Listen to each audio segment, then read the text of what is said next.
welcome in to the Arkansas Sports Network and a new show that we're going to be bringing you called The Angle. And we're excited to be bringing you this opportunity here to talk a little bit about what's going on in the new Arkansas program. Beside me here, and you can see, same last names. This fellow's next to me. He's like my brother, Sean Caldwell. Some of you know him as Coach C, 22 on the Rivals message board. Oh, no, not Rivals. I'm sorry. That was a long time ago. Yes. The 24/7 sports message board there, where you bring those play breakdowns. Well, now what we're going to do is try to bring those breakdowns into video form, and we're going to help people understand what's going on. So, Sean, I'd love for you to just introduce yourself and let people know who you are. Thank you, Brad. So my name is Sean Caldwell, obviously, and I'm going into I just finished my 17th year as a coach. I've been coordinator at the 4A level.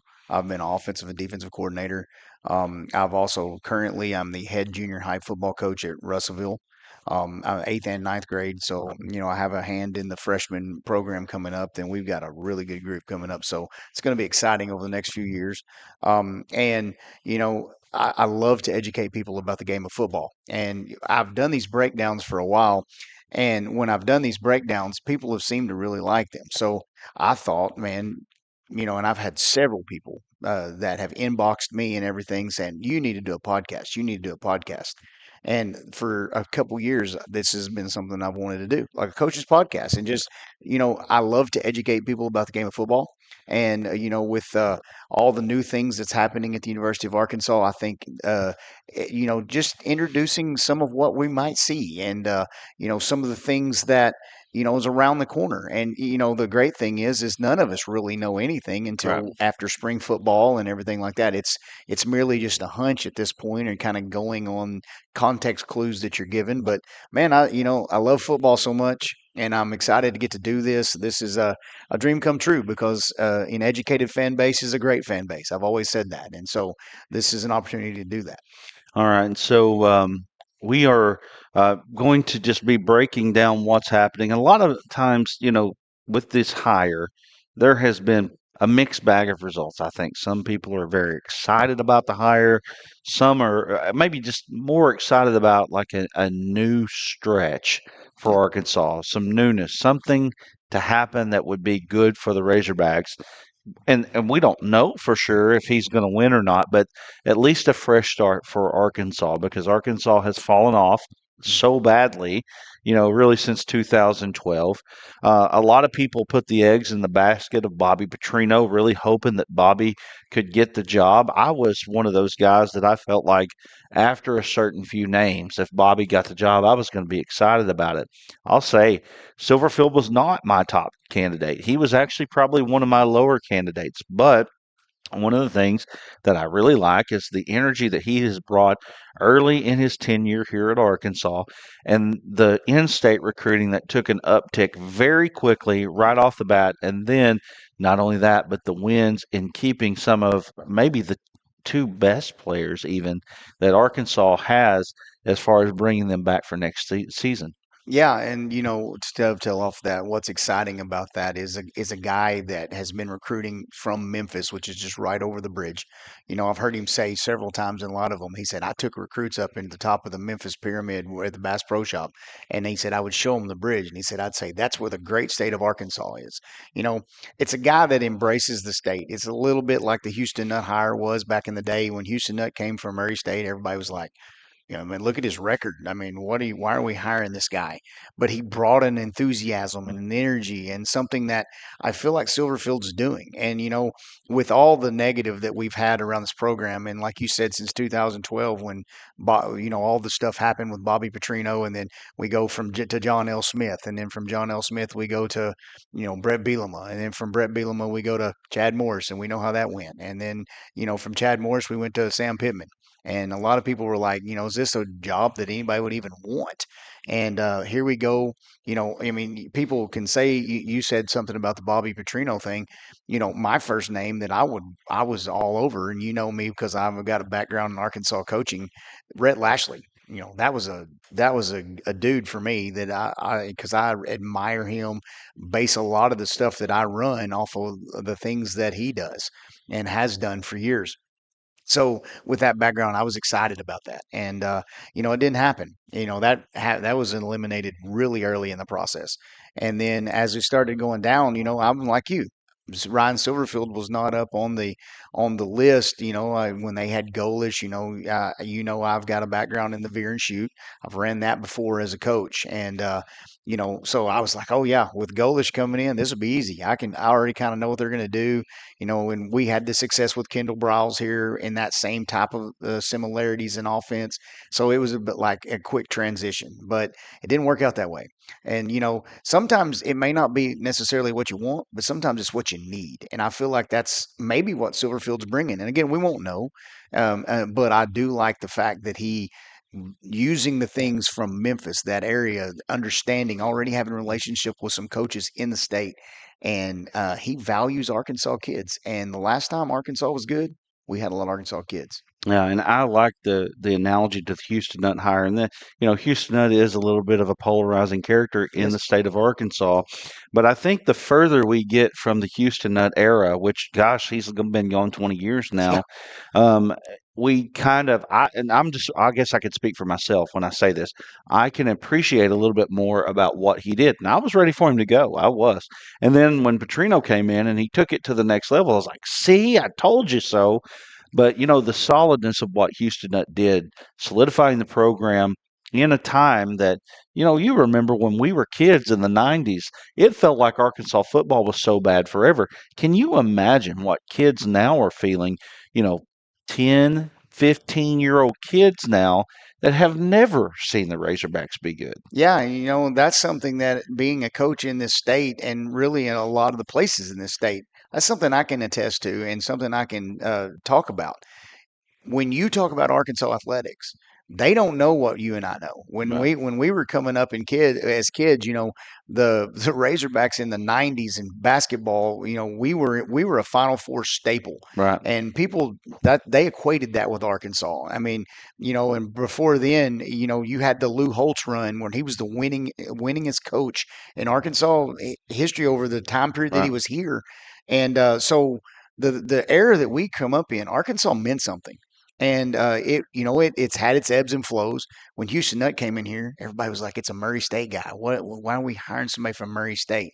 Frank Broyles has always had that ability to find guys that were great coaches. Hence the reason it's the Frank Broyles correct. Award.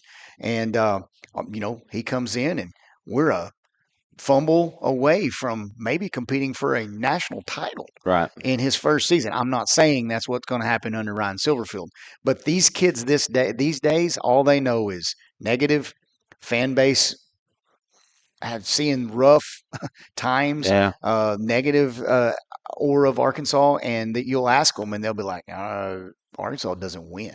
right, And, that hurts. And then when you couple that with all the coaches that's been here over hmm, the last few years who didn't recruit Arkansas kids, if they get a commitment from them, they stop talking to them, right. things like that. It was time for regime change. And maybe this is the right direction. We'll find out. But I'm Yeah. excited about where we're at so far. Right. Well, again, a fresh start was something that we needed. So what we want to do is get down into the nitty gritty of this. There are plenty of shows that we can do from now until eternity, just giving you a breakdown of what the Silverfield coaching situation may end up looking like here at Arkansas. Let's talk about the background Yeah. that Silverfield has, but not just Silverfield, but Tim Cramsey, who has already been hired as the offensive coordinator. Right. When you look at you look at Ryan Silverfield's track record, and he's got NFL. I mean, and that used to carry a lot more weight than it does now because of the NIL and everything. It's not carry as much weight, but people who are understand that mindset, of the free agency and dealing with players that are paid and all that kind of stuff. I think the NFL background these days helps a little bit in that area, and because they understand these athletes and being a job as much as it is anything else. And then you start to look, and he's got background with Matt Campbell. When they were at Toledo, that guy is a builder of programs. So he was under a guy who knows how to build programs. I would say he's made Iowa State pretty good. Over the time that over his tenure was there. Of course, now he's at Penn State. And then he's got the background with Memphis. And when he come to Memphis under Mike Norvell, he came as an O line guy. He came from the Detroit Lions, and he came there and he was an O line guy, and he became the O line and run game coordinator. A lot of people may not realize that he was the run game coordinator for them. So the run game's going to stay very similar to what they did under Norvell. Then transition into when Norvell goes to Florida State. He becomes the head coach, and then when he becomes the head coach, he wants to keep things the same, right? And then enter Tim Cramsey. When he hired Tim Cramsey comes in, and the guy is a air raid guy from Marshall, putting up huge numbers. But the really cool and I think unique thing is Cramsey had a background with Chip Kelly, and man, Chip Kelly is when he was running the Oregon offense and they were running that blur system and all that, man, it was like basketball on grass, and people loved to watch that. But of course, with rule changes and everything that's been around college football, and that now the defenses can sub and all that kind of stuff, and they're going to hold you up at the line of scrimmage if you make any personnel changes. The even Chip Kelly went away from the tempo stuff when he was at Ohio State in 2024, and so now you're seeing a lot of that. It's more of a West Coast pro style attack that implements a lot of zone read, RPOs, um, and it's about an 80% zone game that Coach Cramsey brings and Coach Silverfield loves, because it's the inside zone is probably the most, I'd say, versatile play in football. You can do so many RPOs off of them. You can block it different ways. The line never has to learn anything different. And then, they're about 80% inside run, zone run. They'll also implement some outside zone, wide zone, as he kind of alluded to when he said, depending on the running backs we have. I've had running backs that were great wide zone running backs and more that's downhill inside guys. But you're going to see a lot of zone. And then you're going to see some duo, which is actually a gap scheme, and we'll break that down someday, where it's a gap scheme run, but it looks just like inside zone to the naked eye. And then you've also got a little bit of GT that you're going to see as well.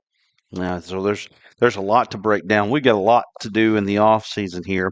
Let's set up what they're about to see here, which is a breakdown of what we feel like is going to be one of the staple pass plays that Tim Cramsey is going to show us as the offensive coordinator at Arkansas. Yeah, Brad, the one of the big things, and if you listen to all of his interviews, he didn't really get into this is my scheme, this is what I do. And what's crazy is, you almost had every media guy out there asking. They almost said, "Hey, when you get into X's and O's, what's your scheme?" And he almost always alludes to the same thing. He goes back to, well, we like to fit it to our quarterback. We like to fit it to our playmakers. He just wants to get playmakers in space. And so I chose this concept. We're going to talk today about the drive concept. It's one that the reason I went there is because a lot of people are familiar with it with the Bobby Petrino era. A lot of times in the last couple years that he's been our OC, which obviously we were very successful offensively, you saw a lot of drive concepts, third and short. Anything in the red zone, you usually see some drive concept.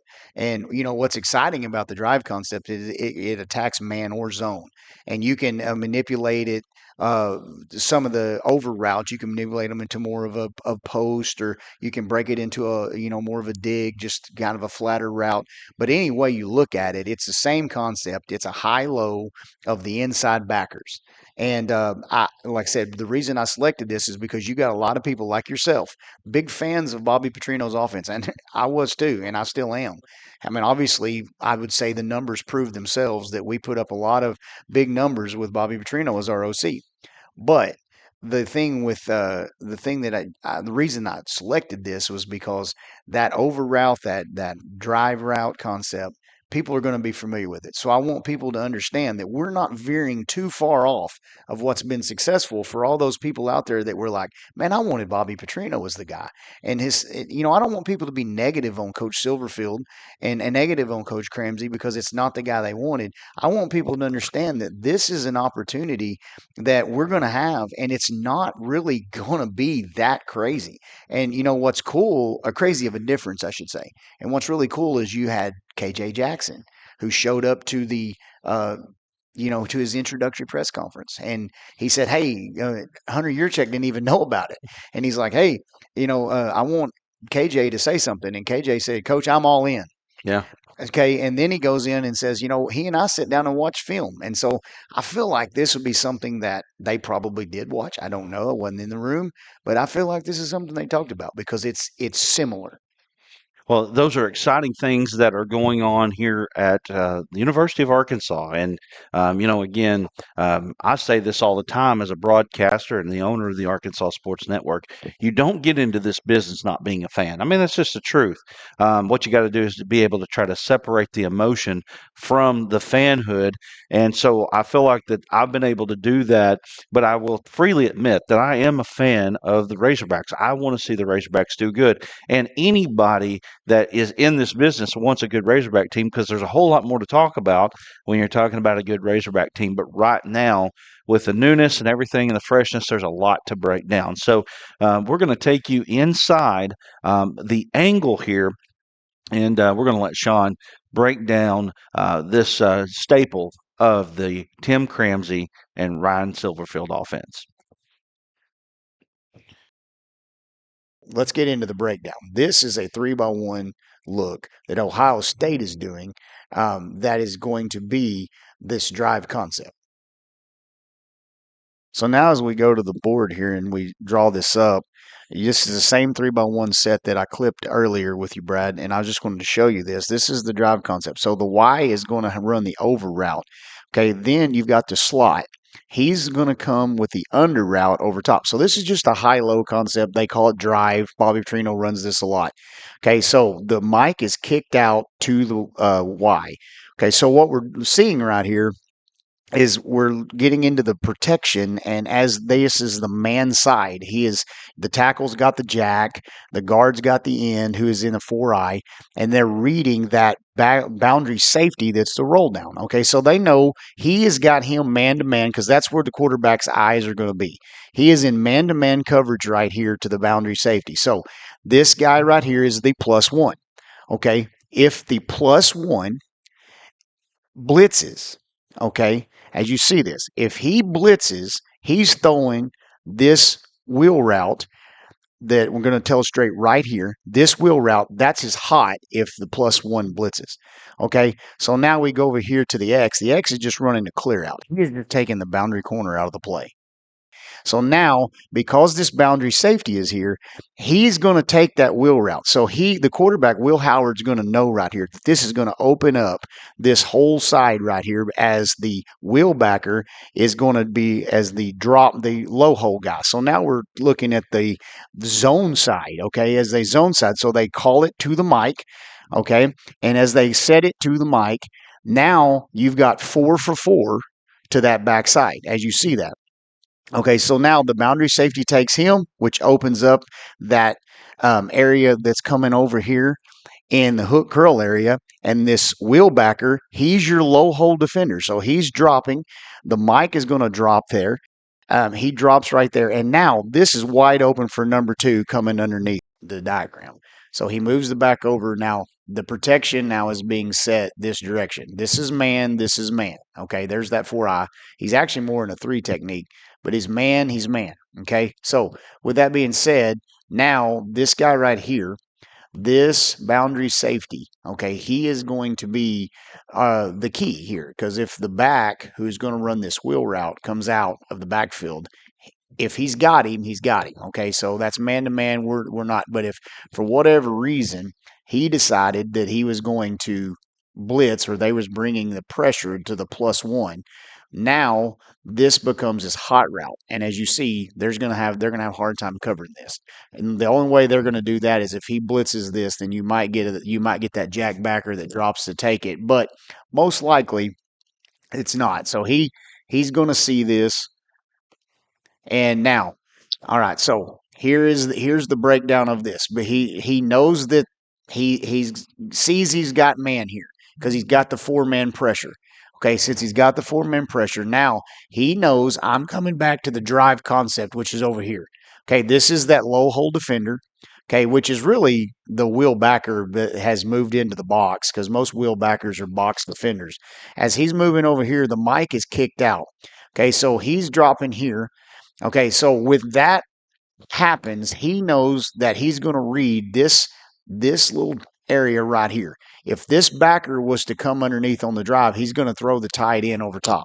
But because they're both dropping, this makes number 2 wide open. And he knows since the back is grabbed by the boundary safety that this window is wide open. And as you're going to see right here, this is exactly what Coach Silverfield was talking about when he said, get our athletes in space.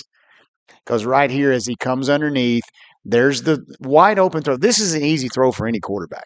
Especially at this level. He gets this. The scheme design versus the cover 3 that he's seeing is absolutely opening this up. He hits this, and now you've got a receiver who's just going to make a play afterwards. And this is basically what has made that Chip Kelly system, that Silverfield runs, that he's made his own kind of design with every OC he's got. But Cramsey and he together create this ability to get people in space. And this is when we're fixing to show one that Seth Hennigan does out of a 2x2 set. That's the same basic principle where he gets an athlete in space. And you're going to see how this concept creates that. And as you see right here, he is going to be wide open, creating that run after catch. One of the most interesting things you can have right here is how you can run this same concept out of multiple looks. This right here, Memphis is actually running this out of 11 personnel, 2x2, tight end attached. And this is when, as we fast forward to 2024, this is when Seth Hannigan broke all sorts of AAC records. This is back to that same drive concept. Okay, Cramsey's the OC. He's using this drive concept as a man beater here, but we already know that it's a zone beater as well. So what we're doing right here is you're getting an athlete in space. And as we pull this back and we're able to look at it one more time, we can actually talk about the protection and how it's a little bit different. So the back stays in here. Okay, so this Mike backer who's coming, they know they have an extra hat. So it's just a numbers game. The back stays in. He's responsible for the mic. And now that opens that window against this man beater. That's the same drive concept that can be used in a man or zone concept. Now, Bobby Petrino obviously used this a lot at Arkansas. We've seen this a ton. So this is another thing that I can say without a shadow of a doubt that KJ Jackson's going to thrive in this. Okay, and so now, Brad, we're going to look at one more thing, and this is to kind of verify what I was saying that Bobby Petrino, this is one of the staples that he likes to use, especially in red zone, third and short. And this is a 3x1 set. Again, 3x1, let's see a common theme there. 11 personnel. This is what they call nub set with a nub tied in to the weak side and trips to the right.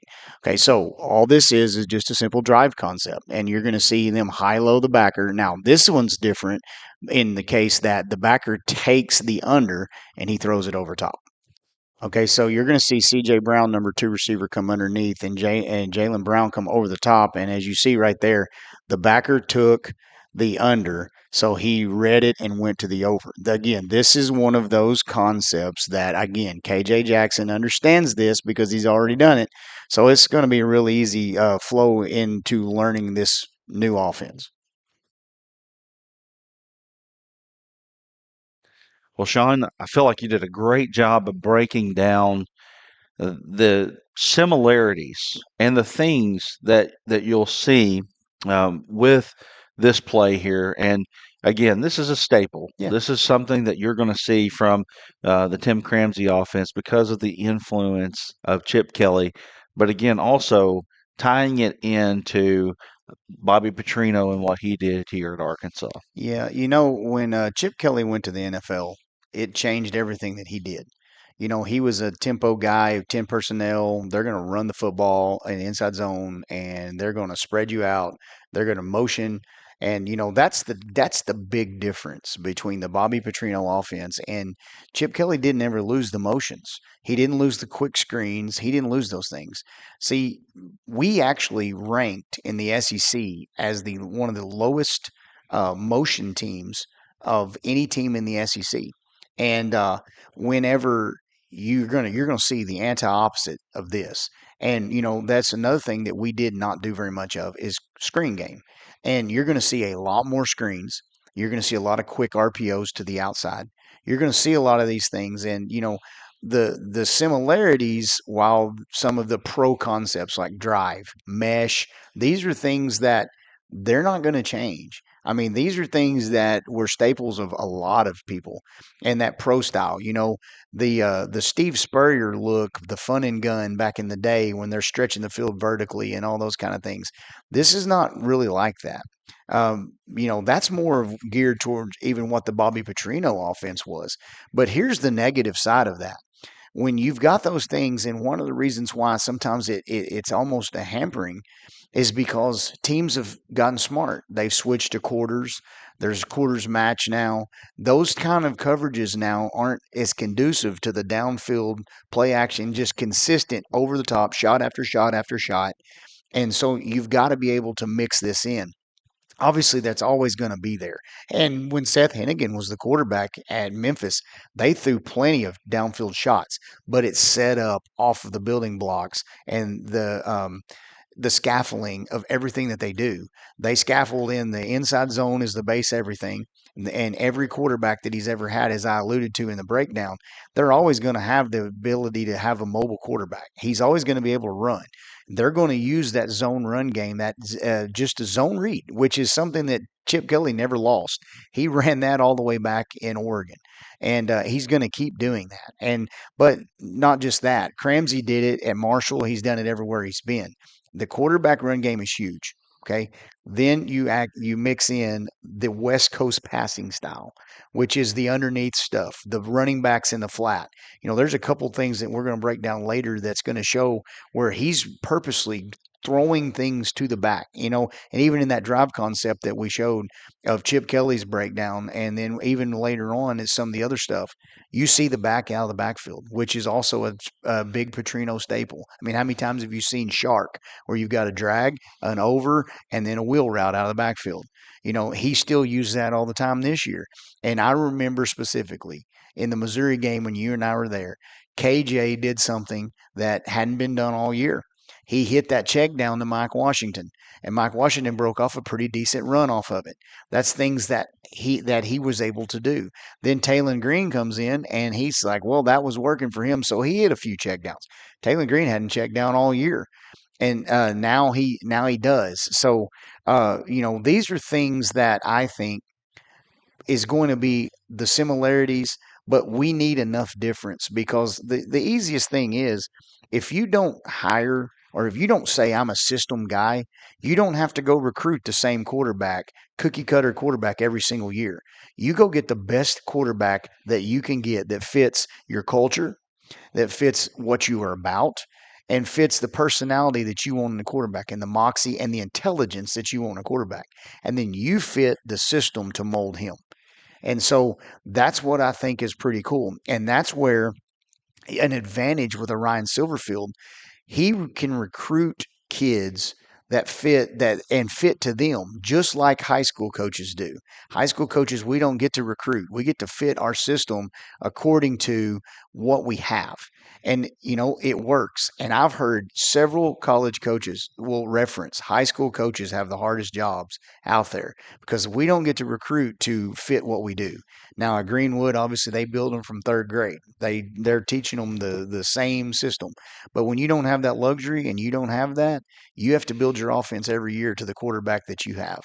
And I think that's something that Silverfield can do, which is going to make recruiting easier. And and that's a good thing. Yeah. Well, at the bottom line, we can show you all of these things, but at the bottom line, it is that the field results are what matter, Yeah. right? We think that Silverfield, at least at Memphis, 50-25 is a pretty good record.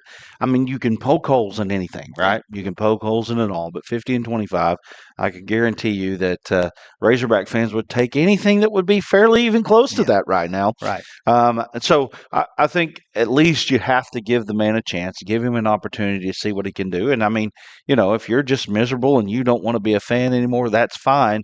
But you've got Ryan Silverfield here for at least the next 3, 4, 5 years, Yeah.